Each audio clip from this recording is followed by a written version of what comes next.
ஜல்லிக்கட்டு நடத்த அவசர சட்டம் இயற்ற வலியுறுத்தி புதுக்கோட்டையில் கடும் குளிரையும் பொருட்படுத்தாமல் பல்லாயிரக்கணக்கானோர் போராட்டம் நடத்தி வருகின்றனர். இளைஞர்கள், பெண்கள் என குடும்பமாய் போராட்டத்தில் கலந்து கொண்டுள்ளனர். அதுகுறித்து எமது செய்தியாளர் சுந்தல் தரும் கூடுதல் தகவல்களை தற்போது பார்க்கலாம்.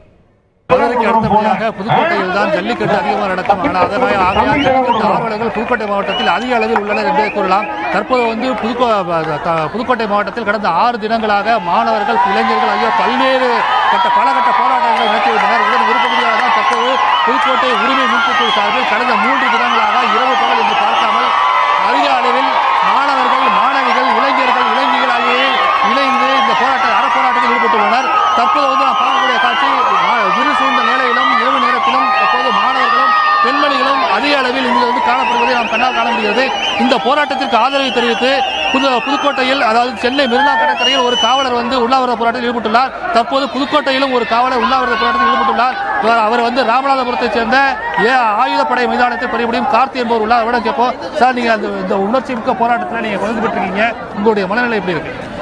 என்னுடைய மனநிலை இப்போ மிகவும் சந்தோஷமா இருக்கிறது. அப்பப்போ மேலிடத்தில் நடக்கிற டெல்லி பார்லிமெண்ட் நடக்கிற தகவல் சொல்லிக்கிட்டே இருக்காங்க. சொல்லிட்டு கொஞ்சம் கொஞ்சமாக நம்ம உணர்வுபூர்வமான போராட்டம் அங்கே நமக்காக அவங்க கேட்குறாங்க. நம்மளுடைய உரிமையை கண்டிப்பாக கிடைக்கும். உடனடியாக அவசர சட்டம் தமிழ்நாட்டில் நிறைவேற்றணும். உடனடியாக ஜல்லிக்கட்டு நடந்தே ஆகணும். நாளா இங்கே மாணவர்கள் மழையிலையும் பனியிலையும் நனைஞ்சிட்டு இருக்காங்க. தமிழ்நாட்டு மக்களுக்கு மதிப்பு கொடுக்கணும் அப்படின்னா உடனடியாக அவசர சட்டத்தை கொண்டு வந்து ஜல்லிக்கட்டை உடனே நடத்துறதுக்கு உத்தரவிட்டா தமிழர் ஆட்சி செய்யறாங்க நாங்க ஏத்துக்குவோம். இல்லைன்னா நாங்களே தடையை உடைக்கிற மாதிரி ஒரு சூழ்நிலை உண்டாகும்.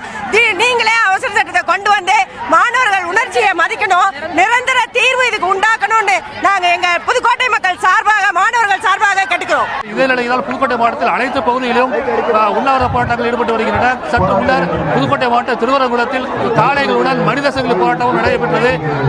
இதே போன்று பல்வேறு மாவட்டத்தின் பல பகுதிகளில் பொதுமக்கள் எழுச்சியுடன் போராட்டத்தில் ஈடுபடுகின்றனர்.